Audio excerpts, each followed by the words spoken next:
ఫోటోని కుట్టేద్దాం. నగరంలో సరికొత్తగా ట్రెండ్ అవుతున్న ఎంబ్రాయిడరీ స్టైల్. పూర్తి వివరాలకు చదవండి రేపటి సాక్షి హైదరాబాద్ ఎడిషన్.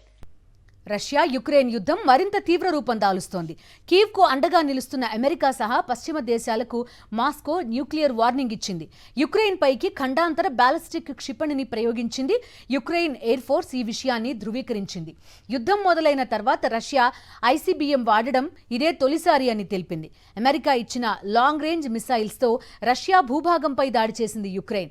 దీనికి ప్రతీకారంగా ఖండాంతర బాలిస్టిక్ మిసైల్ని ప్రయోగించాయి పుతిన్ సేనలు.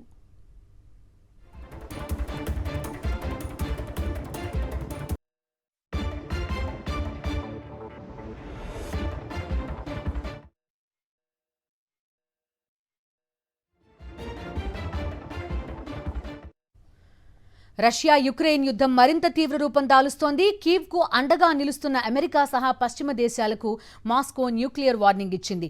యుక్రెయిన్ పైకి ఖండాంతర బాలిస్టిక్ క్షిపణిని ప్రయోగించింది. యుక్రెయిన్ ఎయిర్ ఫోర్స్ ఈ విషయాన్ని ధృవీకరించింది. యుద్ధం మొదలైన తర్వాత రష్యా ఐసీబీఎం వాడడం ఇదే తొలిసారి అని తెలిపింది. అమెరికా ఇచ్చిన లాంగ్ రేంజ్ మిసైల్స్తో రష్యా భూభాగంపై దాడి చేసింది యుక్రెయిన్. దీనికి ప్రతీకారంగా ఖండాంతర బాలిస్టిక్ మిసైల్స్ ప్రయోగించాయి పుతిన్ సేనలు.